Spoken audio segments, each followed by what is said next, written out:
ভিডিওটিতে ক্লিক করার জন্য আপনাদেরকে জানাই অসংখ্য অসংখ্য ধন্যবাদ। আপনারা দেখছেন ইউটিউব চ্যানেল wow007। তো ফ্রেন্ডস, সবাই কেমন আছেন? আর আন্দোলন নয়, কপাল খুলল রাজ্য সরকারি কর্মচারীদের। কি বলা হয়েছে, বাজেটে কত শতাংশ ডিএ বাড়বে, চলুন বিস্তারিত জেনে নেওয়া যাক। দফায় দফায় ডিএ বাড়ছে কেন্দ্রীয় সরকারি কর্মচারীদের এবং কর্মীদের। আসছে অষ্টম পে কমিশন। এইদিকে বাংলার সরকারি কর্মচারীদের ঝুলি প্রায় শূন্য। বহুদিন ধরে কেন্দ্রীয় হারে মহার্ঘ ভাতা বা ডিএর দাবিতে আন্দোলন চালাচ্ছে রাজ্যের সরকারি কর্মচারীরা, তবে দাবি পূরণ হয়নি। তবে এবার কিন্তু সরকারি কর্মচারীদের জন্য আসছে সুখবর এবং বাজেটে ডিএ বাড়ছে রাজ্যের সরকারি কর্মচারীদের। একাধিক রিপোর্টে এমনটাই কিন্তু দাবি করা হচ্ছে। কত বাড়ছে ডিএ? বাজেটে ডিএ তো বাড়বে, কিন্তু কত শতাংশ? কেন্দ্রের সাথে কতটা ফারাক মিটবে?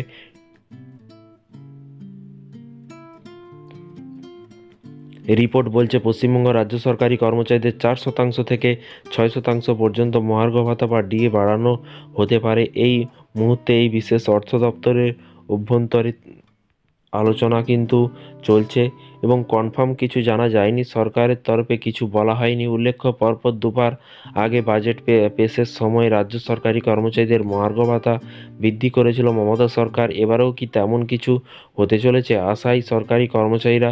উল্লেখ্য, বর্তমানে ষষ্ঠ বেতন কমিশনের আওতায় 14% হারে ডিএ পাচ্ছেন এবং রাজ্যের সরকারি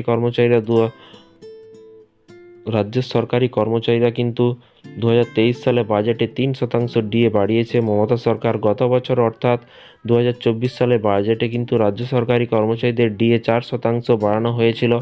সব মিলে কিন্তু প্রায় 14% পৌঁছেছে ডিএ। ওইদিকে কেন্দ্রীয় সরকারি কর্মচারীদের প্রাপ্য ডিএর পরিমাণ দাঁড়িয়েছে কিন্তু 53%। এইদিকে সাম্প্রতিক কেন্দ্রীয় সরকারি কর্মচারীদের জন্য অষ্টম বেতন কমিশনের গঠনের সিদ্ধান্ত কিন্তু অনুমোদন দিয়েছে মোদী সরকার, যা কিন্তু কার্যকর হবে 2026 সালে জানুয়ারি থেকে। সাম্প্রতিক সংগ্রামী যৌথ মঞ্চের তরফ থেকে বলা হয়েছে, দেশের অধিকাংশ রাজ্যের সরকারি কর্মচারীদের সর্বভারতীয় মূল্যসূচক অনুযায়ী কিন্তু মহার্ঘ ভাতা দেওয়া হবে।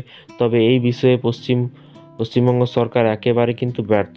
তো ফ্রেন্ডস, বিষয়টি বুঝতে পারছেন। এই ছিল আজকে একটি ছোট্ট আপডেট। এই ধরনের প্রতিদিন সরকারি কর্মচারীদের লেটেস্ট আপডেট পেতে অবশ্যই চ্যানেলটিকে সাবস্ক্রাইব করে রাখুন পরবর্তী নতুন আপডেট পাওয়ার জন্য। ভালো থাকবেন, সুস্থ থাকবেন এবং নিজের খেয়াল রাখবেন। Thank you.